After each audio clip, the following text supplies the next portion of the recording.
Kepada yang terhormat Bapak Kepala UPTD SMP Negeri 1 Kota Tangerang Selatan yang pada pagi hari ini diwakili oleh Wakil Kepala Sekolah Bidang PSDM.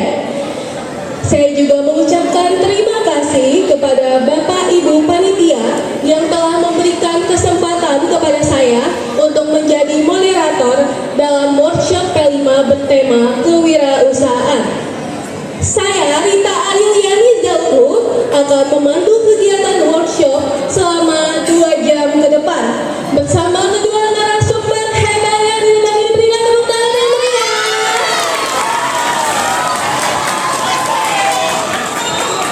Sebelum kita memulai perbincangan, saya akan membacakan CV dari narasumber 1 dan narasumber yang kedua. Yang pertama ada Kak Adrina Mustahidah. Berikan tepuk tangan untuk Kak Adrina. Kak Adrina biasa dipanggil Kak Ina. Lahir di Jakarta 25 Juni 1992. Menempuh pendidikan formal. Yang pertama, SMP Negeri 1 Kota Tangerang Selatan pada tahun 2004 hingga 2007. Kemudian melanjutkan ke SMK Telkom Sandi Putra Jakarta Teknik Switching pada tahun 2007 hingga 2010. Kemudian melanjutkan ke Universitas MH Tamrin mengambil jurusan akuntansi pajak pada tahun 2010 hingga 2014. Selain itu, menempuh pendidikan non-formal yaitu brevet AB dan brevet C. Pengalaman bekerja publik.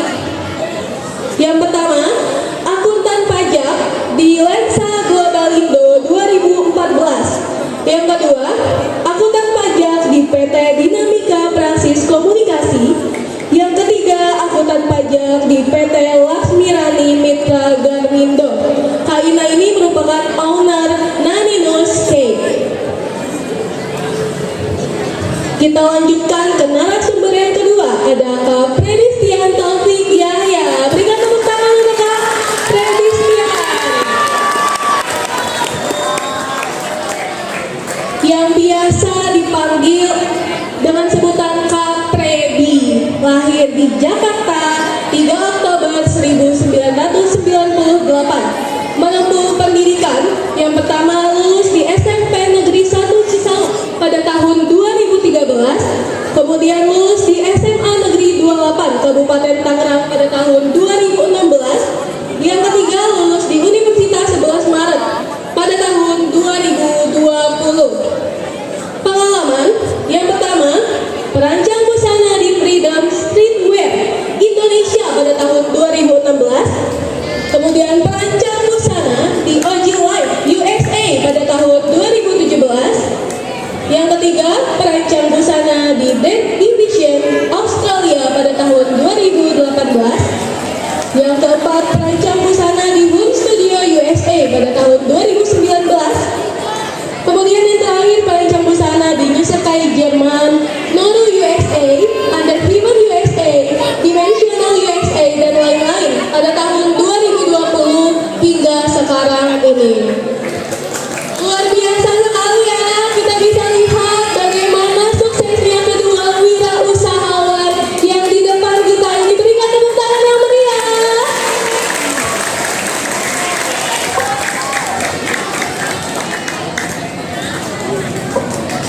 Baik, kita akan memulai perbincangan dalam workshop ini.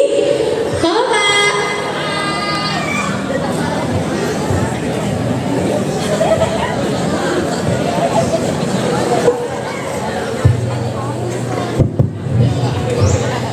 Halo, selamat pagi semuanya. Halo, selamat pagi. Baik, kita akan berbincang-bincang selama kurang lebih 2 jam ke depan dalam workshop kewirausahaan ini. Baik, bagaimana kabarnya Kak? Alhamdulillah baik. Alhamdulillah baik. Iya, bisa diceritakan kesibukan Kakak sekarang ini apa Kak? Alhamdulillah ya, saya ini ibu dari 2 orang anak. selain mengurus anak, saya juga mengurus usaha kue dengan brand Aninus Cake ini. Baik. Kalau saya masih di bidang fashion ya, dan kebetulan memulai side project saya berupa furniture kecil-kecil gitu ya. Fokusnya di bidang karpet. Nanti saya kasih lihat sampelnya ya. Jadi mungkin nanti ada beberapa teman-teman yang mendapatkan karpet ini seumpama nanti dari siapa namanya? Rita, umpamanya nanti kalian bisa fokus mendengarkan dan menjawab pertanyaan, nanti ada hadiah karpet kecil lucu gitu ya buat kalian, seperti itu. Baik, jadi kalau Kak Ina tadi kesibukannya sekarang berjualan kue, Ya betul. homemade Kak? Semua homemade tapi by PO. Jadi sistemnya itu online shop, online store gitu. Sejak tahun berapa Kakak coba? Sebenarnya kalau mulai usaha kue-kuean itu mulai dari tahun 2015. Udah cukup lama sebetulnya. Cuman baru berani mulai bikin brand itu pas kuliah gitu. Pas kuliah. Kalau dilihat di CV Kakak sempat mengambil jurusan akuntan pajak ya? Iya betul. Itu sampai sekarang atau udah enggak? Itu sudah enggak sih sebetulnya. Jadi sekarang fokus di usaha Aninus Cake ini. Oh, jadi lebih fokus sekarang sebagai owner cake ya? Betul. Baik. Tadi di sini Kakak sebagai alumni SMP Negeri 1 Kota Tangerang Selatan. Iya, betul banget. Tadi adikku. Setelah datang lagi ke sini apa ada perubahan dari gedung segalanya Kak? Beda. Beda ya dari gedung, dari wajah-wajah guru, tapi masih banyak yang dikenalin gitu ya. Makin seru sih, pelajarannya juga makin menyenangkan, makin kreatif, gitu, seru banget. Wah, luar biasa. Kalau untuk Kak Freddy tadi di sini sebagai desainer ya Kak? Iya. Desainer apa aja tuh Kak? Kebetulan kalau saya kan fokusnya di desain. Sebenarnya kan awalnya kan desain grafis gitu kan. Tapi lama-kelamaan itu akhirnya saya bikin nggak cuma desain grafis aja, tapi membuat suatu kayak produksi, maksudnya untuk satu tema dia punya koleksi seperti itu. Jadi memang awalnya tuh desain grafis kan, tapi nanti masuk akhirnya membuat koleksi untuk salah satu band, dan akhirnya jadi beberapa desainer utama, dan kebetulan kerjanya itu masih remote ya, maksudnya belum ini. Jadi memang sistemnya tuh kayak kita masih remote aja, jadi baik aja dan segala macam seperti itu. Kalau dilihat di sini Kakak perancang busana juga di berbagai negara. Ya betul. Ada di Indonesia, Australia, USA itu sampai sekarang Kak? Ya alhamdulillah sampai sekarang. Kerjanya bagaimana tuh Kak? Kerjanya di Indonesia? Kerjanya di Indonesia. Kemudian produknya atau Kakak mendesain saja? Iya, jadi gini, awalnya kan saya membuat desain grafis itu untuk beberapa merek dagang di Indonesia ya. Nah, lalu akhirnya saya masuk ke beberapa situs website yang sekiranya bisa mencari koneksi ke pasar internasional ya. Dan kebetulan ada beberapa brand internasional itu yang mengkontak saya seperti itu. Dan akhirnya sampai sekarang itu ada beberapa merek dagang, saya menjadi salah satu desainer utamanya, dan kerjanya itu di Indonesia. Saya memiliki tim untuk membantu saya mewarnai seperti itu kan, dan segala macamnya. Tapi memang kebetulan kerjanya itu sistemnya kita masih remote aja, jadi kerjanya itu remote aja gitu. Jadi saya kirim rancangan desainnya dan mereka approval atau ACC seperti itu kan. Dan kebetulan kalau misalkan proyeknya sudah selesai, biasanya paymentnya itu sistemnya transfer juga kayak gitu.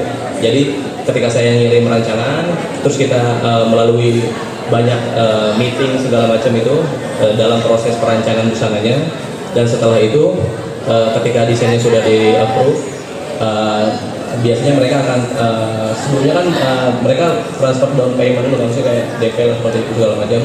Biasanya memang karena skalanya nanti ada yang bayarnya per hour, jadi kayak per jam, misalkan kamu per jam itu berapa dolar kayak gitu. Dan ada juga yang bayarnya itu Kayak skalanya tuh per satu bulan tuh saya harus menghasilkan misalkan 10 desain untuk produksi terbaru mereka, maksudnya merek apa, produk terbaru rilisan mereka kan. Dan ada juga beberapa brand itu yang sekiranya pesannya itu by project aja, kayak misalkan dalam skala 2 minggu dia pesan 4-5 desain seperti itu. Tapi memang nanti akhirnya desainnya itu bentuknya sistem saya kirim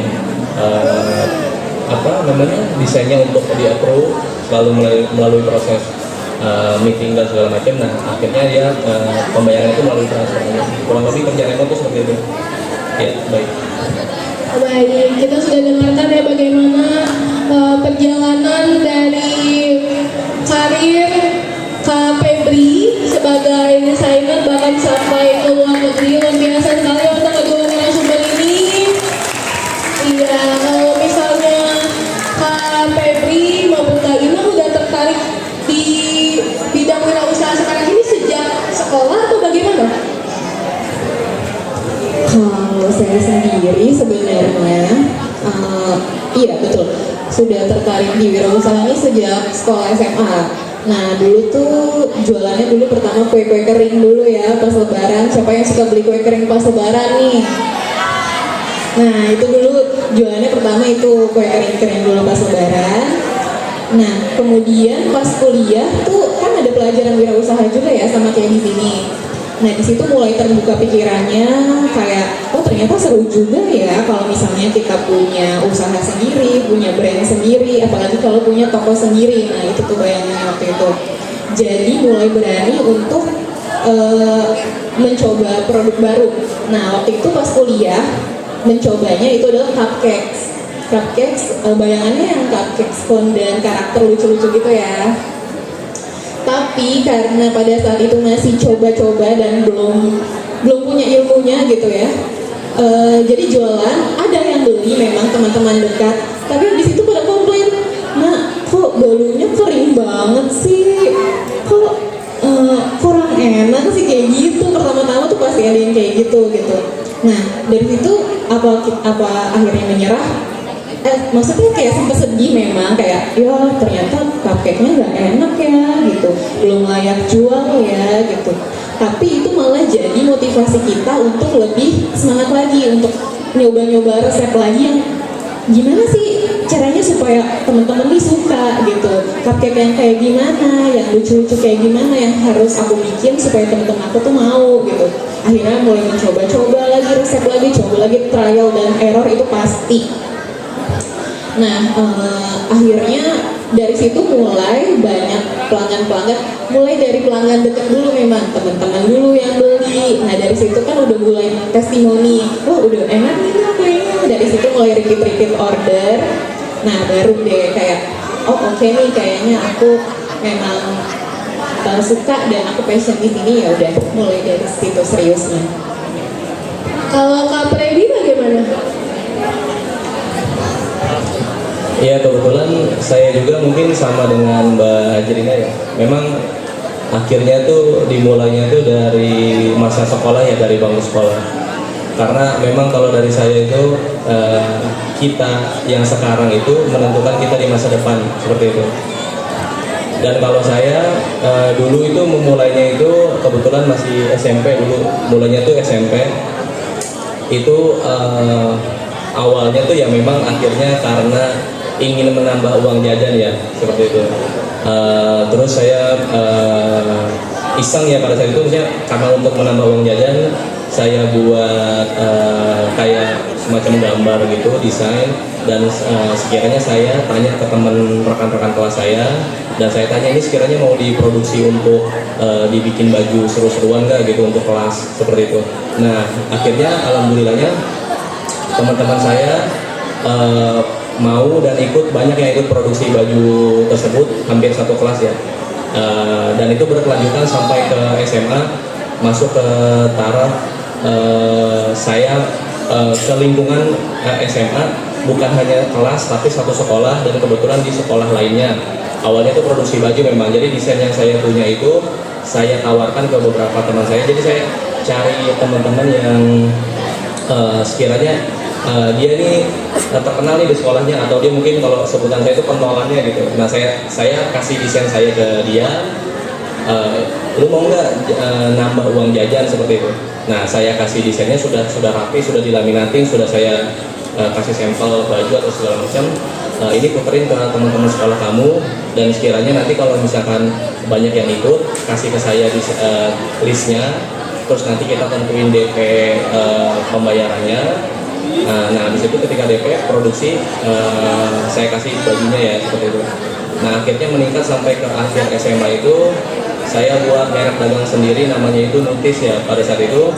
Dan ketika saya nutisnya tadi itu, saya sering ikut event pakaian ya, seperti kalau dulu zamannya saya tuh mungkin sekarang juga ada, cuman dulu tuh masih sedikit ya brandnya di Tangerang ya.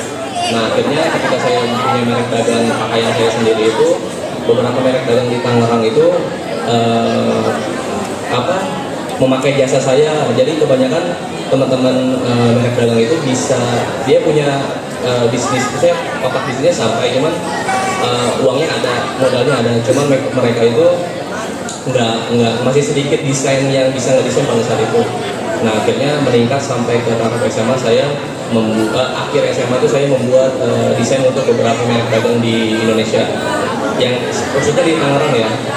Yang kalau saya lihat akhir-akhir ini merek dagang rekan-rekan saya itu sudah jadi mungkin salah satu brand besar di Tangerang ya seperti itu. Dan kebetulan kalau saya akhirnya fokus ke desain saya sendiri, dan akhirnya brandnya itu vakum ya seperti itu. Jadi saya fokus ke desainnya, dan saya kan mulai kuliah di Surakarta itu saya ngambil jurusan tekstil ya.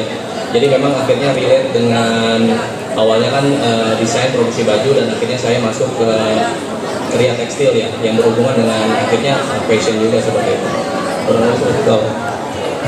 Baik, terima kasih karena telah menceritakan ya bagaimana awal mulanya kakak-kakak memilih berwirausaha di bidang ini. Ternyata keduanya sama-sama menyukai bidang wirausaha yang sekarang ini di jalan itu sejak masa sekolah. Jadi kalau teman-teman semua ada yang kalian minati sejak sekarang, itu bisa kalian kembangkan, bisa kalian tingkatkan lagi sehingga kelak bahkan bisa menjadi wirausaha seperti kakak-kakak ini. Karena tidak mudah untuk meningkatkan potensi kita. Ada saja pasti tantangannya ya Kak, seperti tadi mungkin awal-awal membuat kue masih ada kegagalan, tapi hingga sekarang bisa meningkat ya. Kak Febri juga bisa memasarkan terlebih dahulu di sekitar kakak dulu ya, teman-teman, seperti itu. Baik, jadi seperti kata Derita ini ya, memulainya tuh memang dari bangku sekolah ya. Sekiranya di sini yang sering berangkat pagi, saya pengen lihat dong angkat tangan yang biasanya berangkatnya paling pagi. Ini bener ya. Teman di sampingnya bener ya, percaya ya. Oke baik, bisa diturunkan. Oke baik. Yang sekiranya bangunnya ya di tengah-tengah lah, jadi nggak terlalu siang, nggak terlalu pagi. Oh oke. Yang bangunnya, yang maksudnya datangnya sering telat. Maksudnya bukan telat sih. Waktu kayaknya. Iya. Oke. Iya jadi kalau kalian pernah lihat paman-paman yang sekiranya lagi mecahin batu di pinggir jalan itu, yang biasanya untuk pembangunan ya. Biasanya teman-teman yang berangkat pagi itu ketika lewat mama-mamanya itu masih mikir gini, itu mau mecahin batu sebesar itu apakah bisa gitu kan, sekali ketok apa gimana. Dan mungkin murid yang kedua, ketiga, keempat sampai ke 50 lewat terus kan. Nah mungkin yang ke 50 itu punya penglihatan berbeda, seperti itu mukul batu sebesar itu sekali pukul bisa retak. Nah akhirnya sampai ke 50, sampai ke 51, 52, sampai ke 100. Nah murid yang ke 100 yang tadi telat itu, yang melewati si Mamang itu karena kesiangan, kok si Mamang itu bisa sih memukul batu sebesar itu tiba-tiba langsung pecah gitu. Nah ternyata yang bikin batu itu pecah bukan pukulan yang ke-100, tapi pukulan yang dari pertama, kedua, ketiga, keempat, kelima sampai ke 100 tadi yang bikin batu itu pecah. Jadi maksud pembicaraan saya, yang kalian lakukan saat ini itu dipukul terus dari sekarang sampai akhirnya batu itu pecah, maksudnya seperti itu ya. Dan pasti setiap orang itu kan berbeda-beda. Mungkin di sini ada yang suka menyanyi nggak? Yang suka menyanyi ada nggak? Oke, banyak. Oke, sedikit. Oh, cewek-cewek banyak. Oh, cowok juga ada nih. Oke, baik. Terus kiranya di sini ada nggak teman-teman yang suka menggambar seperti saya? Baik. Oh, banyak ya. Ya, masalah. Baik. Terus teman-teman di sini mungkin yang suka olahraga, main bola, futsal. Oke, baik. Atau mungkin teman-teman yang suka jahilin temennya siapa? Oh, banyak banget ya. Ini paling banyak ya Kak. Paling banyak ya. Ya, karena setiap orang berbeda-beda. Ketika kalian, kadang kan banyak pertanyaan seperti misalkan saya mau bisnis apa, saya mau usaha apa. Nah, balik ke pembicaraan saya yang pertama tadi, itu mulainya dari kalian sekarang dirintis dulu ya, sampai akhirnya kalian bisa memecahkan batu seperti tadi saya bilang analogi saya. Dan karena orang berbeda-beda, kalau kalian tahu ikan itu biasanya ada di mana? Di air ya. Ya. Baik. Nah, karena ikan itu di air, ikan itu harusnya buat mereka itu berenang kan. Jadi intinya itu jangan memaksa ikan itu untuk memanjat pohon kayak gitu, karena kan nggak bisa kan. Nah, makanya ketika kalian mau mulai usaha, dimulai dari sekarang. Dan kedua, ketika kalian mau buka usaha apa, itu kalian cari apa yang kalian suka seperti itu. Kadang ada orang yang ya tadi ada yang menggambar, suka menyanyi, suka berolahraga dan segala macam. Mungkin Adriana pada itu suka memasak seperti itu. Ya kurang lebih dari saya seperti itu. Maaf sebelumnya. Ya, jadi memang untuk mencapai sesuatu yang lebih tinggi itu diperlukan proses ya Kak. Proses ya memang. Mulai dari sekarang ya. Ya, mulai dari sekarang. Jadi jangan remehkan kemampuan kita di masa sekolah ini, tapi tingkatkan lagi jadilah bermanfaat sehingga kita bisa mencapai masa depan yang cemerlang. Iya, kalau dari kakak apa sempat ada rasa takut dan ragu dalam mau memulai usaha? Sempat ragu enggak sih, karena memang sudah itu tadi, karena kita lakukan apa yang kita sukai sebetulnya. Jadi kalau kita udah suka, kita jadi makin semangat dan juga makin penasaran jadinya. Kayak pengen coba lagi, pengen coba yang lebih dan lebih lagi gitu sih. Ya, kalau dari Kak Feby? Ya, alhamdulillahnya memang kalau rasa takut ya, mungkin kadang bukan takut sih, lebih ke kadang kepikiran gimana hasilnya atau segala macam. Tapi memang pada akhirnya tuh saya mikir nggak terlalu perlu mikirin masa depan atau masa sebelumnya atau masa yang sekiranya hasil-hasil yang nggak tahu bakal terjadi seperti apa. Tapi kalau dari saya, lakukan aja yang terbaik hari ini, terus hasilnya nanti gimana, rasa takut atau apapun itu, yang penting kalian lakukan yang terbaik hari ini. Kurang lebih dari saya seperti itu. Jadi nggak terlalu mikirin rasa takut. Pokoknya sekiranya kita udah melakukan yang terbaik hari ini, kita tinggal berdoa hasilnya tuh yang terbaik, udah gitu aja sih.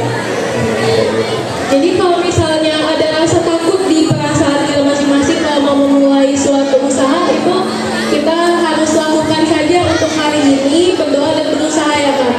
Jadi sekiranya kalau udah melakukan yang terbaik kan, walaupun hasilnya gimana pun, minimal kita udah maksimal kerjanya gitu kan. Jadi kita nggak usah takut kayak gitu kan. Walaupun kita takut, kita berlindung di kata-kata gue udah maksimal banget nih gitu. Jadi walaupun hasilnya gimana, yang penting kan kita udah maksimal. Jadi kan kita nggak bisa nyalain siapapun lah gitu. Tinggal berdoa yang terbaik, umpamanya hasilnya seperti apa, ya kita bersyukur gitu. Ya, jadi jangan takut sama hasil ya. Iya, Jadi kita berusaha. kadang kayak gitu ya. Iya. Kalau milih sesuatu, nih gimana ya, kayak gitu, terus ya banyak kan kepikiran. Makanya kalau mungkin merugi memikirkan masa lalu dan nanti, lakukan yang terbaik hari ini. Kayak gitu. Jadi kayak terlalu mikirin masa depan juga nggak baik. Mikirin masa lalu juga nggak baik. Jadi lakuin aja yang terbaik hari ini kayak gitu. Betul sekali, luar biasa ya jawaban dari Kak Febri maupun Kak Ina. Kalau dari Kak Ina kan tadi sudah menyukai masak-masak sejak sekolah. Jadi emang gak ada rasa takut ya kalau udah memulai kalau hal itu udah kita sukai. Betul, harus berani mencoba sih. Penting berani mencoba. Kemudian apa ada perbedaan bidang usaha yang kakak jalani di masa sekarang dan saat awal membangun bidang usaha ini, saat awal mulanya, apa saja perbedaan? Perbedaannya dulu itu dari segi produk misalnya, produknya itu masih terbatas pastinya karena tadi kan pertama baru hanya kue-kue kering aja gitu ya, terus mulai mengembangkan produk yang lain, berani mencoba akhirnya berani untuk mencoba kue ulang tahun, itu yang kedua. Nah dari situ juga nggak mulus ya perjalanannya gitu. Cukup sering mendapat pesanan kue ulang tahun, tapi kadang kalau misalnya kitanya lagi nggak fokus, itu tadi ya, fokus itu penting banget. Kalau lagi nggak fokus, hasilnya juga nggak baik gitu. Cukup sering juga dapat komplain dari pelanggan dan apa ya masih banyak lah kendala-kendala yang dijalani pada saat perjalanan gitu. Kendalanya apa aja tuh Kak kalau dalam memulai usaha ini? Apa bilang? Jadi kan untuk menentukan, kalau dari aku ya, karena aku usaha kue gitu, jadi untuk menentukan produk baru pasti ada trial dan error. Nah pasti ada pelanggan yang beli dulu ya kan, berani beli gitu. Nah itu tuh nggak mulus-mulus aja, jadi kadang ada aja gitu masih kurangnya, misalnya desainnya nggak betul atau desainnya kurang memuaskan. Ada tuh pernah dulu, akhirnya dulu kan viral banget ya kayak Korean cake gitu. Nah akhirnya open PO nih, berani untuk open PO Korean cake. Terus akhirnya setelah lihat desainnya kayak oke nih, akhirnya insya Allah bisa gitu ya. Setelah pikir dicoba, ternyata kurang sesuai nih dengan apa yang diinginkan customer gitu ya. Pada saat itu kan masih belajar banget lah gitu. Nah akhirnya sempet juga customernya tuh marah-marah kayak, aduh saya kecewa banget nih beli di sini gitu. Rekomendasi dari teman-teman katanya enak, tapi kok ternyata desainnya kayak gini ya, kayak gitu. Sempet juga yang kayak gitu. Jadi pasti ada up and down-nya.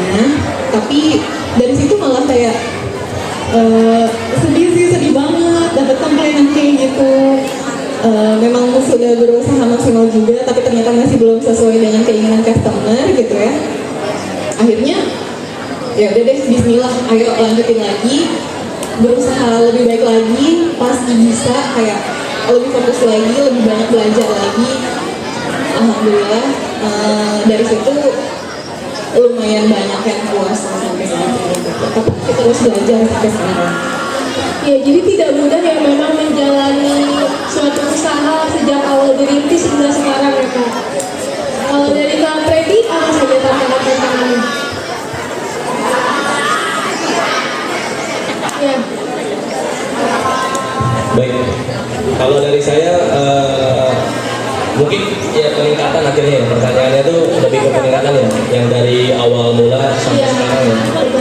Baik, alhamdulillah dulu ketika saya memulai produksi di kelas itu ya pasti hasil desainnya juga nggak sebagus sekarang.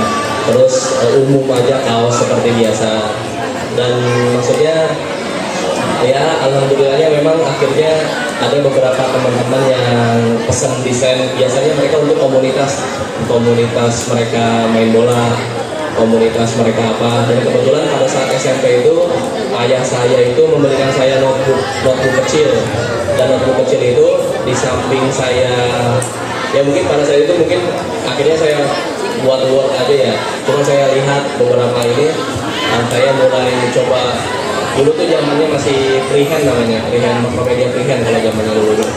Kebetulan terus masuk ke fasenya ilustrator sampai akhirnya kebetulan kalau saya sekarang pakainya namanya Procreate ya. Ya perbedaannya dulu tuh saya sering ketika mendesain itu biasanya untuk sekolah mereka. Kadang mereka nggak produksi di saya, jadi cuman bikin desainnya aja. Jadi sekolahan gue mau bikin produksi baju nih gitu. Lu bisa, katanya si Freddy ini bisa desainin ya.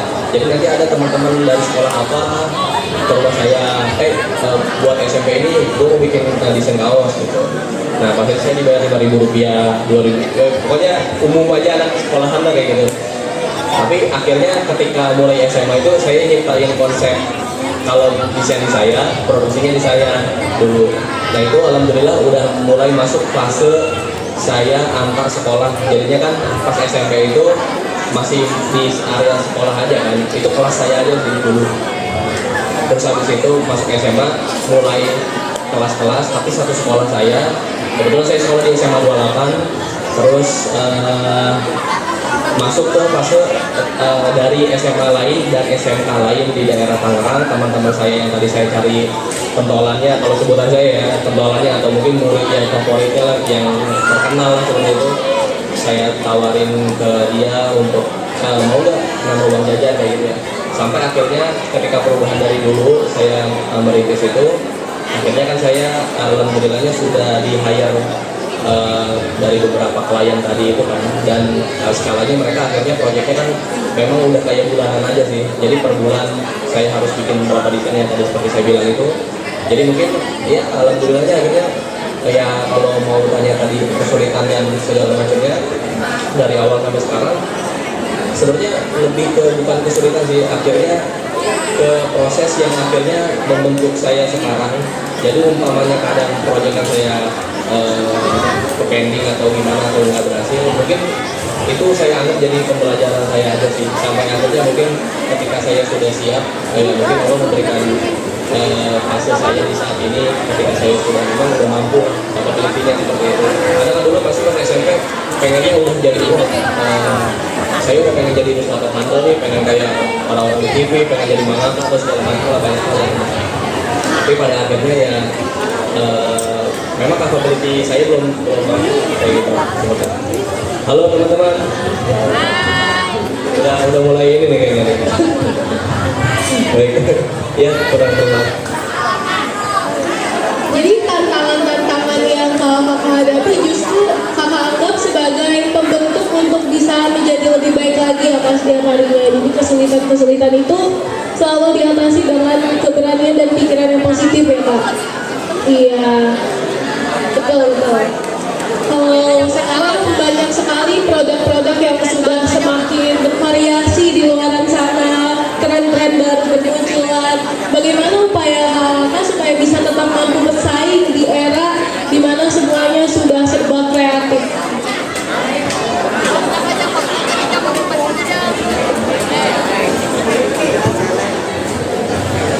Oke, gimana caranya supaya tetap bisa bersaing gitu ya di tengah pesaing yang baru-baru juga banyak, yang lama-lama juga makin bagus ya, di mana juga ada gitu ya. Sebenarnya paling pertama itu kembali ke konsep rezeki sih kalau aku kayak produk boleh sama, usaha boleh sama, tapi rezeki itu nggak akan tertukar ya, itu sih yang aku percaya gitu. Jadi ada sebenarnya tetangga sebelah rumah sendiri, nah itu juga punya usaha kue dan bakery juga sama gitu. Tapi ya itu tadi, karena aku percaya ya udahlah kita semua udah punya rezeki masing-masing, jadi ya udah fokus aja sama usaha yang dijalani, tapi tetap dibarengi dengan usaha-usaha yang lain. Seperti apa contohnya? Berinovasi itu penting banget. Terus meningkatkan kreativitas itu juga penting. Gimana caranya supaya customer tuh tetap tertarik ke produk kita, walaupun sebenarnya banyak nih toko-toko kue yang lain tuh sebenarnya banyak yang enak, yang bagus juga banyak. Tapi gimana caranya sih supaya customer tetap mau beli di kita? Nah itu kalau aku tuh kreativitasnya tetap harus dilatih lagi. kayak sekarang tuh lagi banyaknya yang karakter-karakter lucu tapi bisa dimakan. Nah itu tuh. Nah itu gimana caranya supaya aku bisa bikin bentuk-bentuk yang bagus, yang bisa menarik customer dan itu juga bisa dimakan. Pesaingku kalau aku lihat sih cukup banyak juga tapi masih bisa lah gitu. Kayak gitu. Jadi tetap belajar lagi apa sih yang disukai customer. Dari segi rasa cake juga aku coba-coba lagi sampai sekarang aku menemukan formula yang insya Allah mudah-mudahan sih udah cukup oke gitu, tapi masih tetap aku perbaiki lagi kualitasnya kayak gitu sih. Tetap belajar dan belajar, fokus. Jadi bagi kakak, walaupun banyak produk-produk serupa di luar sana, yang penting tetap bersaing secara sehat ya kak. Iya betul banget. Ya kita tetap usaha meningkatkan produk kita sendiri tanpa merendahkan yang lain Iya, ya betul kak. banget. Memang itu yang diperlukan dalam usaha, memang adanya pikiran yang positif dan kreatif. Kalau dari Kak Freddy, bagaimana kak upayanya dalam menghadapi persaingan produk-produk yang serupa di luar sana? Baik. Ya akhirnya kita jangan jadi mediocre sih, maksudnya jangan yang biasa-biasa aja sih. Maksudnya kita harus punya kunci jitu dan mungkin trik yang lebih ampuh ya dibanding pesaing bisnis dan segala macam. Tapi memang betul seperti Kak Ina, yang rezeki itu ada rezekinya masing-masing. Maksudnya umpamanya kan saya masih di bidang masih startup ya. Kita masih startup ya, terus mungkin ada beberapa brand fashion yang udah mengglobal lah, maksudnya mungkin seperti Uniqlo, mungkin kalian tahu Uniqlo atau H&M atau apapun itulah. Ya pada akhirnya kalau misalkan tadi bersaing dengan produk serupa atau mungkin anjlok yang lebih besar ya kayak gitu. Kalian tahu semut nggak? Nggak tahu. Kalian tahu gajah ya? Ya baik.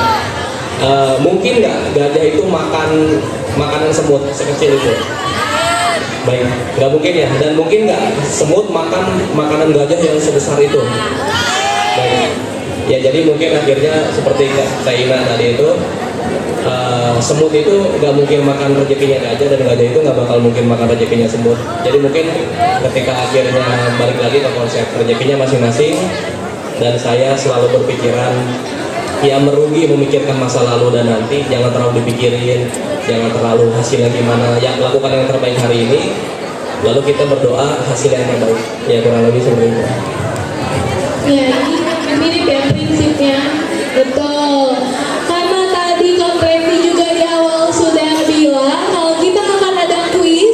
Jadi berdasarkan pemaparan Kak Freddy tadi, pengalaman-pengalamannya, kita masuk ke sesi kuis. Baik, bisa dimulai Kak? Dia suka ngestak ya. Kalau misalnya dia ngestak di angka, kalau nggak di angka yang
wabarakatuh.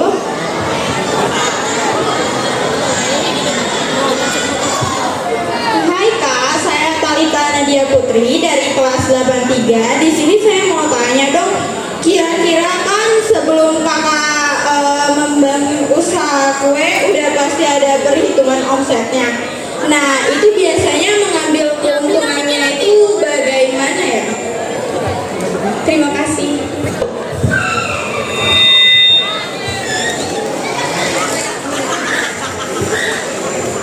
Oke, waalaikumsalam warahmatullahi wabarakatuh. Tadi Nadia ya? Nadia. Oke.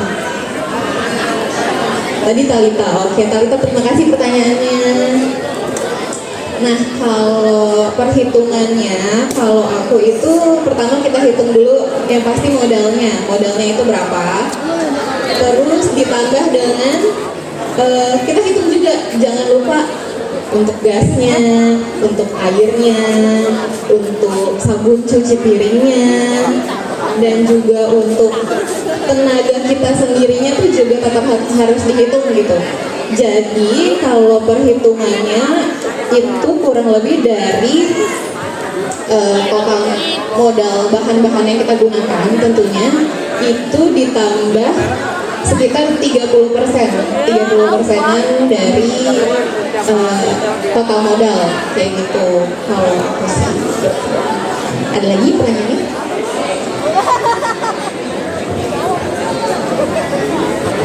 Baik, sudah dijawab oleh Kak Ina ya pertanyaan dari Talita. Sekarang karena Talita sudah berani, silakan maju ke depan untuk menerima hadiah yang sudah disiapkan. Kak Ina, berikan tepuk tangan dong untuk Talita.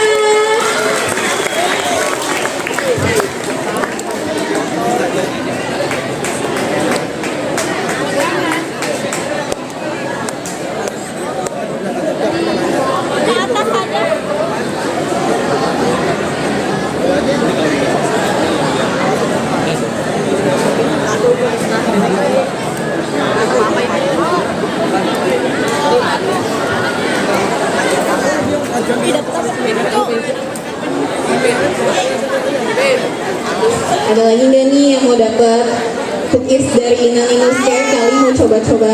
Ayo, mau Yang tanya. dulu yang boleh.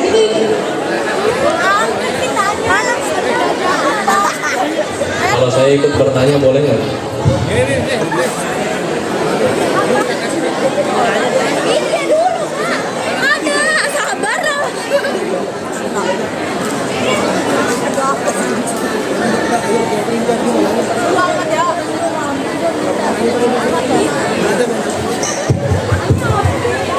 Sambil duduk aja nggak apa-apa. Oke, assalamualaikum warahmatullahi wabarakatuh. Waalaikumsalam warahmatullahi wabarakatuh. Perkenalkan, nama saya Najwa Azhara dari kelas 83. Saya ingin bertanya, bagaimana kalau misalkan omset yang kita dapatkan tidak sesuai dengan apa yang modal kita dengan modal yang kita keluarkan, terus bagaimana cara menanganinya? Terima kasih. Oke, terima kasih pertanyaannya. Omset yang tidak sesuai dengan modal yang kita keluarkan. Nah, omsetnya itu dari mana nih? Dari harga jual kah? Atau dari mana? Nah, sebelum menentukan harga jual, pastinya kan kita hitung dulu ya. Jadi kemungkinan untuk tidak sesuai itu mungkin sangat minim dan sangat kecil kemungkinannya, karena sebelum kita tawarkan ke pelanggan, kita harus hitung dulu nih modalnya berapa, terus juga pokoknya semua kita masukin ke harga modal, terus juga keuntungannya berapa, itu juga termasuk di situ. Baru kita tentukan harga jualnya, itu termasuk dari packaging juga, dari jasa promosi mungkin kalau ada, pokoknya itu semua kita masukkan. Baru kita tentukan harga jual, baru ditawarkan ke pelanggan. Jadi kalau misalnya pelanggannya oke, silakan beli, kalau enggak ya udah gitu. Jadi kemungkinannya sangat kecil sih untuk omset yang tidak sesuai dengan modal yang dikeluarkan gitu. Jadi kita hitung dulu dengan betul gitu. Terima. Najwa, silakan maju ke depan. Terima kasih sudah berani, berikan tepuk tangan juga dong untuk Najwa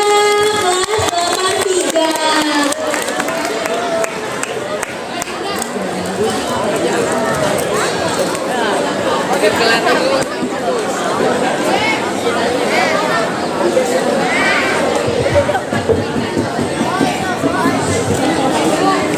Masih ada lagi nggak nih yang mau? Boleh.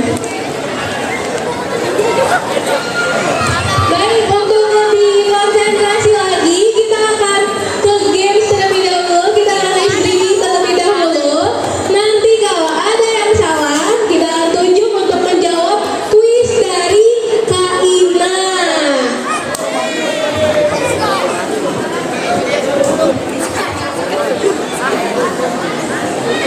Oke, kita sekarang mulai ya. Ice breathingnya gampang banget. Jadi kalau saya bilang pagi, kalian tepuk 1 kali, bilang siang 2 kali, bilang sore 3 kali, dan bilang malam nggak ada yang tepuk tangan. Yang salah maju ke depan untuk jawab kuis. Oke, kita mulai ya. 1, 2, 3. Malam. Siapa yang tepuk?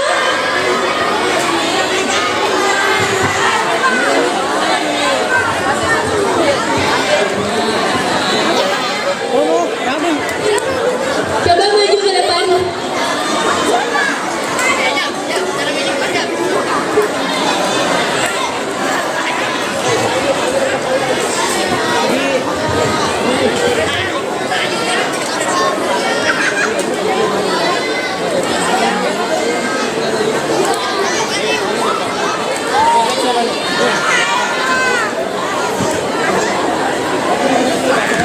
Miknya tolong diberikan kepada tadi yang salah menjawab. Salah. Oh, udah ada ya. Oke. Aina, silakan berikan pertanyaan. Kalau ini yang kamu suka? Oh ya, oke. Aku punya pertanyaan nih. Ini gampang sih menurut. Kalau nggak bisa jawab gimana nih? Boleh. Oke, ya, ini sih menurut pendapat kamu aja ya. Menurut pendapat kamu, gimana sih cara supaya usaha kita tetap bisa bertahan di tengah persaingan?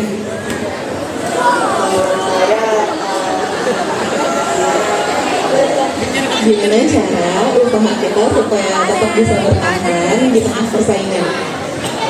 Meningkatkan usaha kita lebih dari usaha kita di orang lain. Kita tingkatin usaha kita biar kayak bisa naikin mereka gitu. Luar biasa ya jawabannya. Benar.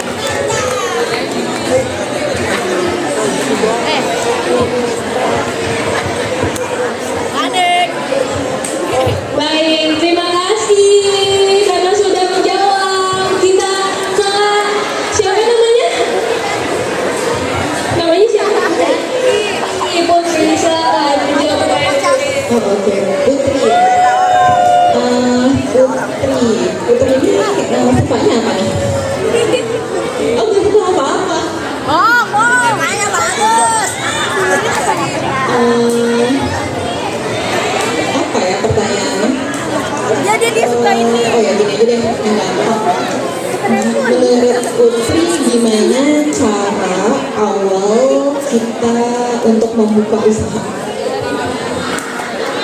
Awal untuk membuka usaha, menurut Putri gimana?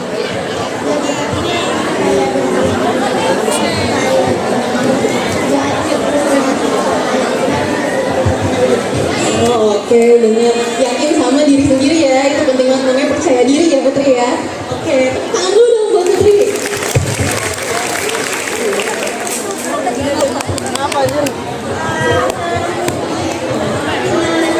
Oke,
kelas 87 saya mau nanya 3 pertanyaan.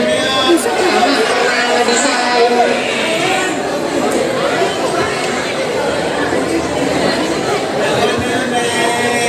pernah ngedesain karakter sendiri atau diminta buat ngedesain karakter sama orang kayak game atau dari animasi? Terus buat yang kedua, biasanya inspirasi dari mana? Yang ketiga, pernah merasa bosan nggak sama karya sendiri yang gitu-gitu aja? Baik, udah. Maksud lagi, pernah ngerasain nggak bedanya kerja secara indie atau sama orang lain? Kerja sendiri sama orang lain. Oke, baik. Pertanyaan pertama tadi kan nanya untuk game atau karakter sendiri kan. Kebetulan kalau saya memang akhirnya dari klien aja sih. Dan kebetulan kalau untuk game saya belum pernah, tapi kemarin itu ada proyekan kayak NFT. Jadi bikin karakter NFT mereka. Tapi kalau untuk game sepertinya baru deh. Kayaknya pernah deh, cuman bikin karakter awal dasar aja. Jadi kayak misalkan itu belum di 3D, belum dikasih 3D sama dia ya. Jadi memang masih kayak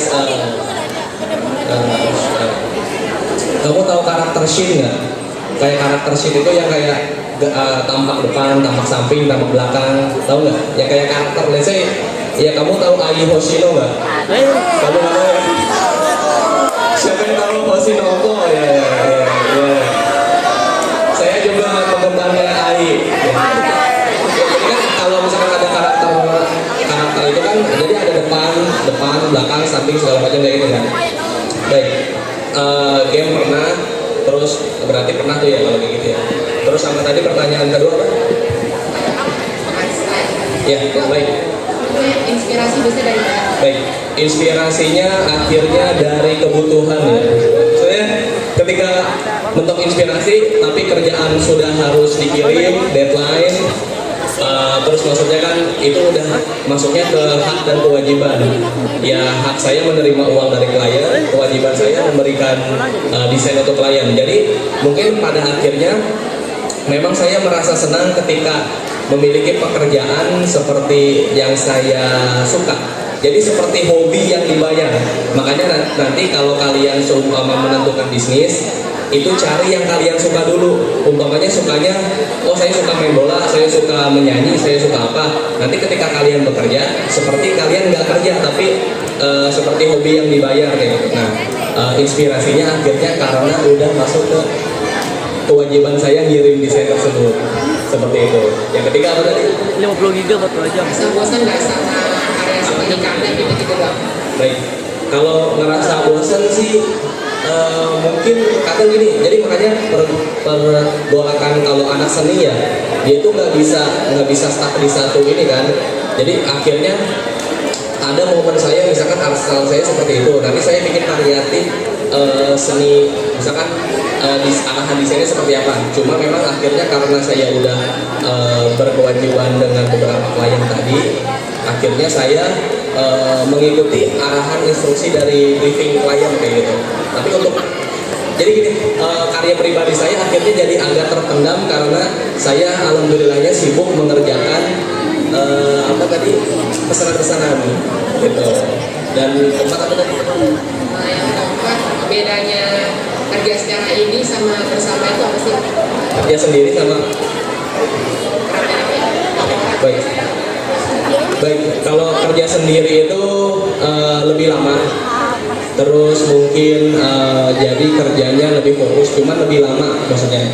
Tapi kalau misalkan kerja bareng-bareng itu mungkin lebih cepat ya, karena kan jadi proses, ada yang inking, ada yang ngasih garis, ada yang mewarnai, ada yang apa, terus ibaratnya nanti kan cek produk sebelum foto katalog dan segala macam, nanti sebelum dikirim briefnya ke klien seperti itu. Dia lebih cepat aja sih. Cuma memang kesulitannya kita harus bisa ngajarin ketika kerja bareng-bareng sih, maksudnya kita harus ngasih tahu briefnya tuh bener gitu loh.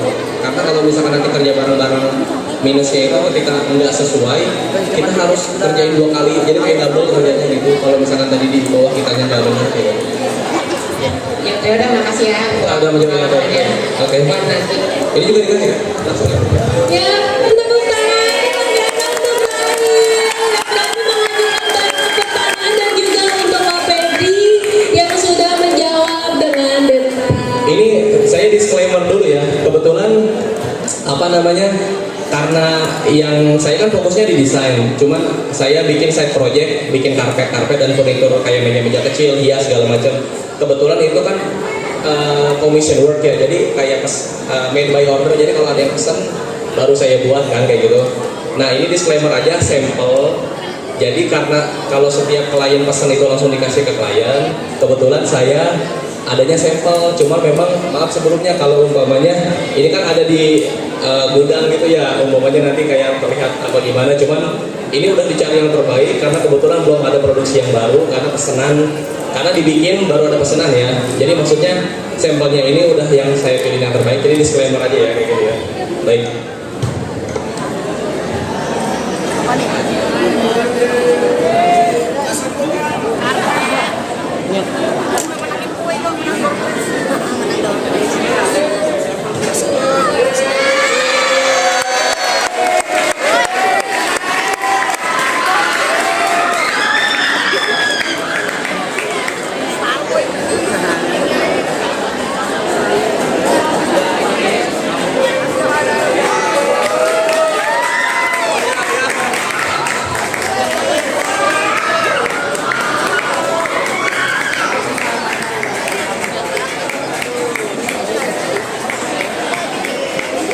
Terima kasih Rail sudah berani.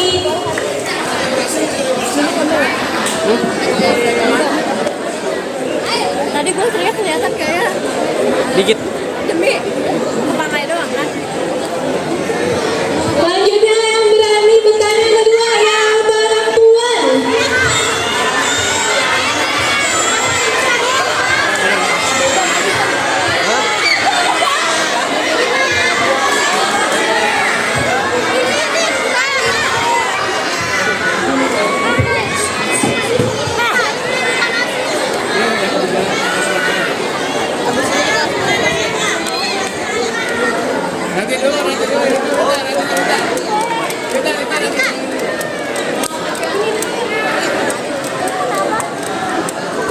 Baik, namanya siapa? Tiara Salsabila, bisa dipanggil Salsa. Aku dari kelas 78 ingin bertanya, hal sulit apa sih yang kakak alami saat menjadi desainer? Yang kakak kesulitan apa yang kakak alami saat menjadi desainer terkenal? Iya baik, kesulitannya itu bukan kesulitan ya. Kadang saya pengen lanjut ke kerjaan selanjutnya, tapi klien sebelumnya itu minta revisi terus. Jadi minta di apa namanya? Minta dibetulin ya kayak revisi. Jadi ketika Zoom misalkan kayak meeting ya, jadi melalui proses meeting itu ini dirubah ini. Jadi alhamdulillahnya timeline saya untuk mengerjakan proyek selanjutnya jadi makin lama. Terus kan biasanya kalau seniman itu dia punya hasrat pengen bikin karya sendiri ya, maksudnya jadi nggak ada waktu saya mau mengekspresikan diri saya mau bikin karya yang seperti yang saya mau, karena kan mungkin dari sebulan terakhir ini saya mengerjakan karya itu fokus untuk klien, jadi ngikutin orang terus, bukan saya yang mau kayak gitu, seperti itu. Oh baik, ya pertanyaannya tadi kan saya nyebutin beberapa binatang. Ya, ini lucu-lucuan aja ya. Tadi kan saya ada nyebutin beberapa binatang tuh ketika saya ngomong. Itu binatang apa aja? Tahu nggak? Kalau kamu dengerin tadi kalau kamu fokus kamu bisa tahu tadi. Oke, dengar ya. Oke. Ya, apa ya pertanyaannya? Apa ya? Aduh bingung. Tadi enggak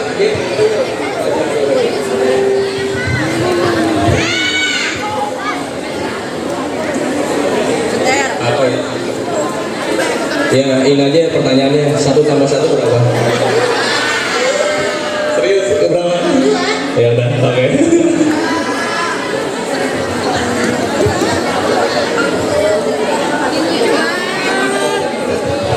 Lucu banget tau matanya. Tepuk tangan untuk Salsa yang sudah berani bertanya dan juga menjawab pertanyaan dari Kak Febri.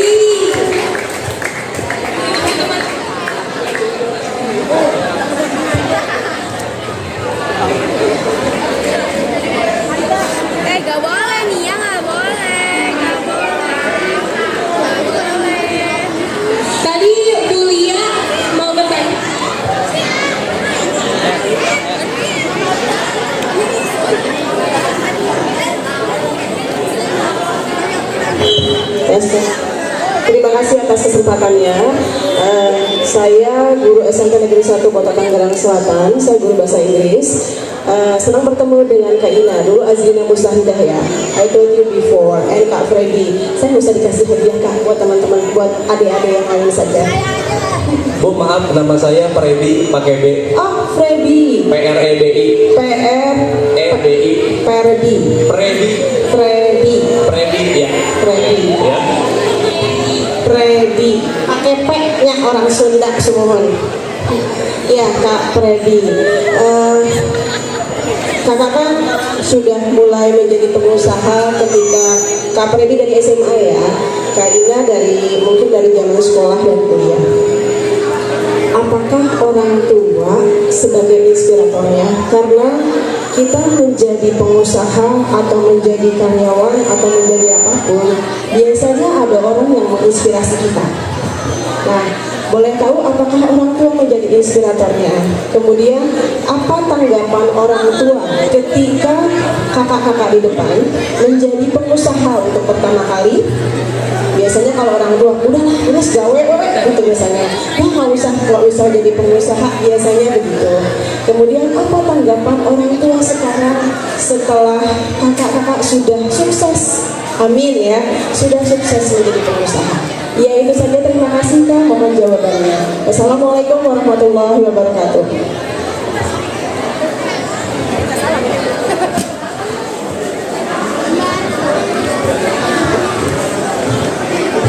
Iya baik. Tadi duduk aja kali, duduk boleh nggak Bu? Berdiri aja nggak?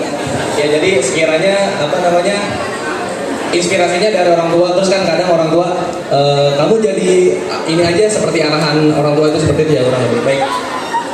Jadi alhamdulillahnya orang tua saya lumayan support, maksudnya support nggak terlalu mengekang saya harus jadi seperti ini, harus jadi seperti ini.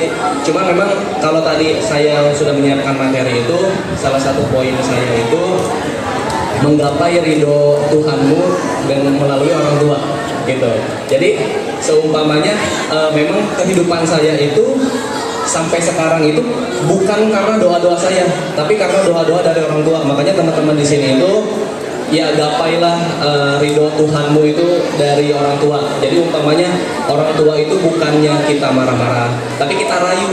Nah kalau saya dulu akhirnya merayu sih, maksudnya saya pengen jadi ini, karena dulu ketika saya di depan laptop terus itu ayah saya tuh sering marah kayak itu kenapa kok di depan layar terus gitu, itu kacamatanya udah makin besar nih, kacamatanya udah besar, jangan di depan laptop terus.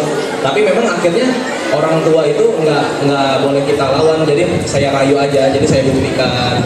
Terus kayak kemarin ini kok anak SMA ini nggak pernah minta beli sepatu, nggak pernah apa segala macam. Ya karena mungkin hasil dari notebook yang ayah belikan tadi kayak gitu. Terus kalau mau ngomong inspirasinya, alhamdulillahnya saya dari keluarga yang sederhana tapi alhamdulillah cukup. Nah jadi inspirasinya orang tua saya itu, saya harus lebih dari orang tua saya harus bisa. Terus saya jangan jadi kaum mediocre, maksudnya harus kerja. Maksudnya saya pengen jadi yang lebih, makanya saya cari sesuatu yang berbeda dibanding orang lain kayak gitu. Ya kurang lebih kalau saya seperti itu ya. Ya terima kasih. Hai Miss Lia, nice to meet you. Kalau saya sendiri, betul banget sih ada inspirasinya memang. Inspirasinya itu sebetulnya dari ibu saya. Nah dulu itu ibu saya itu punya usaha catering juga. Nah awalnya suka bantu-bantu gitu Miss Lia, jadi sering lihat, sering bantu.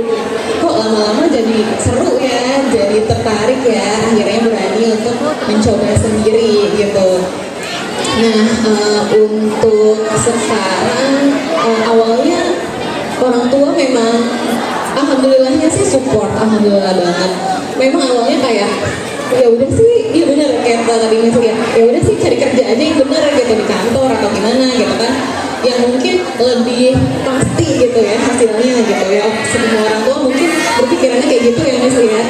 Tapi gimana caranya balik lagi kita buktikan bahwa kita suka dan kita bisa gitu menjalani ini dengan baik insya Allah, dan sampai akhirnya mendapatkan hasil yang kita inginkan tentunya dengan bantuan Allah juga. Allah mudahkan, alhamdulillah, kayak gitu sih Nis.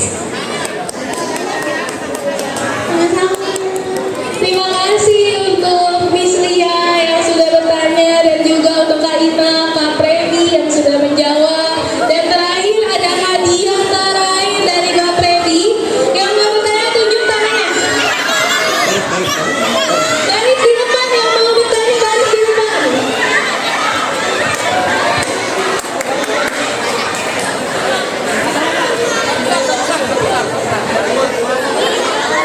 Oh, ada dua.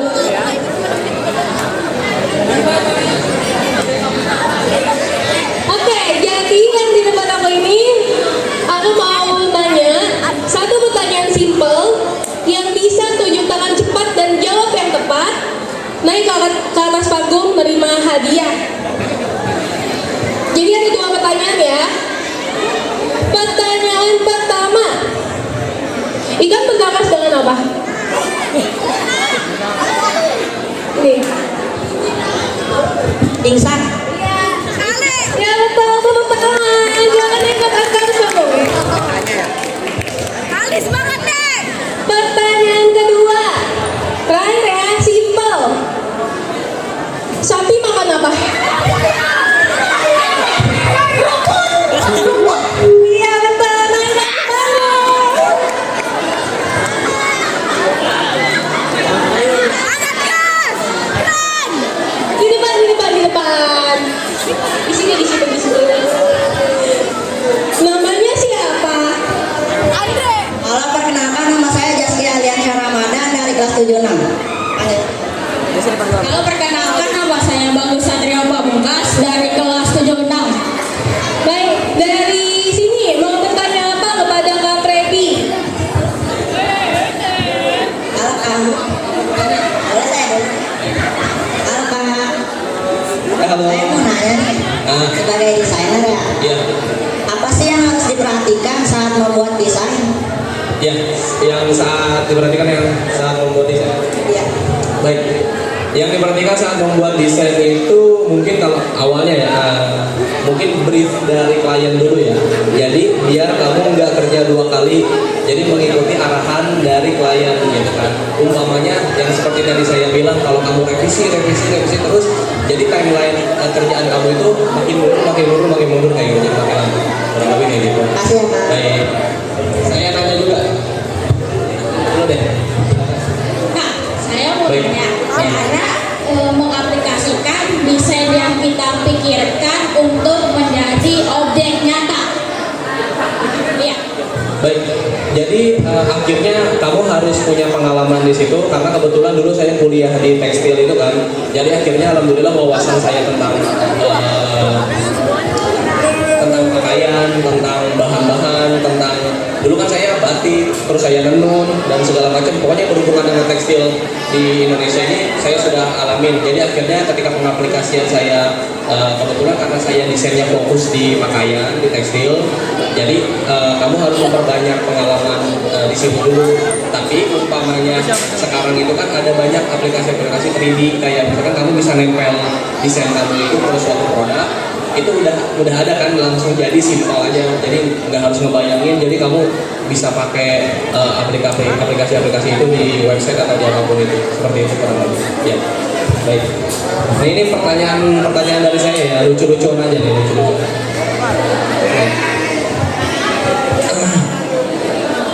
Penyanyi apa? Aldi, baik Aldi. Pertanyaan saya nih Aldi, penyanyi apa yang rambutnya nggak lurus? Ada yang bisa jawab nggak? Penyanyi apa yang rambutnya nggak lurus? Kalau Ali apa? Ali apa? Nggak tahu Kak. Baik. Pikirin dulu artis. Coba dulu. Penyanyi apa yang rambutnya nggak lurus?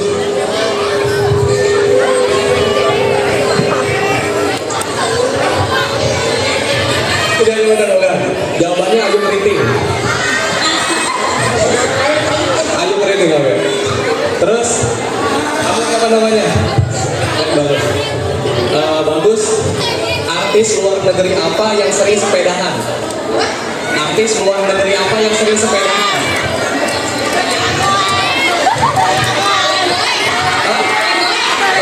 West Boys.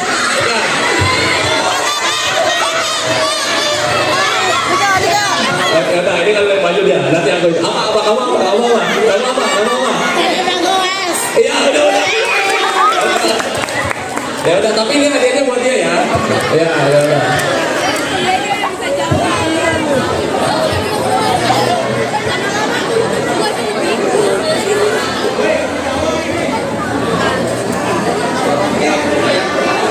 Tepuk tangan untuk Aldi dan Tagung yang udah berani menjawab pertanyaan dan juga bertanya kepada Kak Freddy. Woi, Ali. Ini.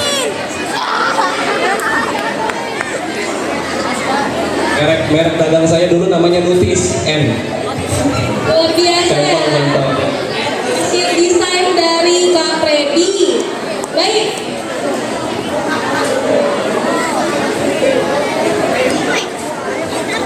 Teman-teman, tadi sudah kita dengarkan bagaimana pengalaman menjadi wirausaha baik dari Kak Dina maupun dari Kak Freddy. Kak Dina sebagai owner cake yang pantang menyerah meskipun di awal sempat banyak kegagalan, tapi hingga kini masih bisa menjadi sukses, bisa meningkatkan kreativitasnya dan juga berpikir positif.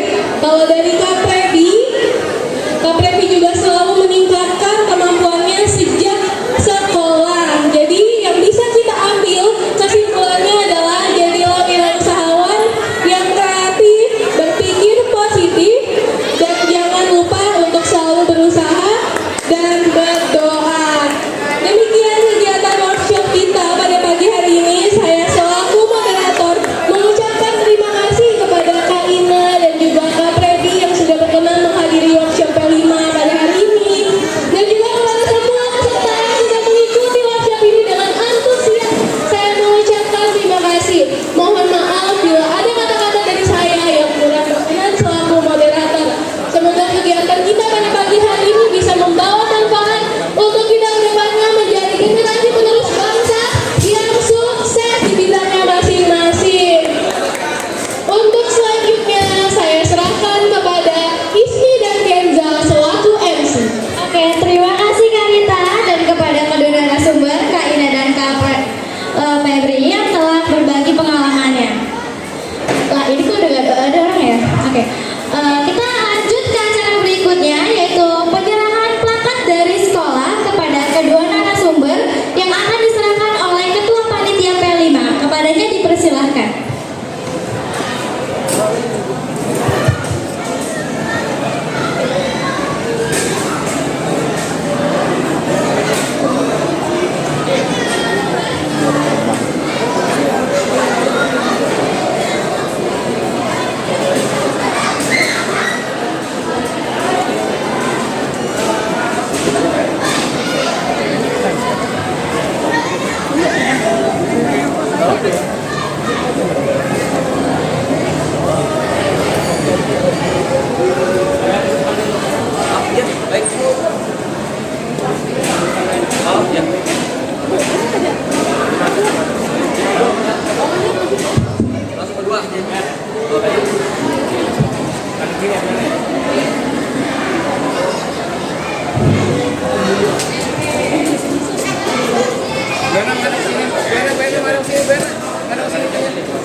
Ya.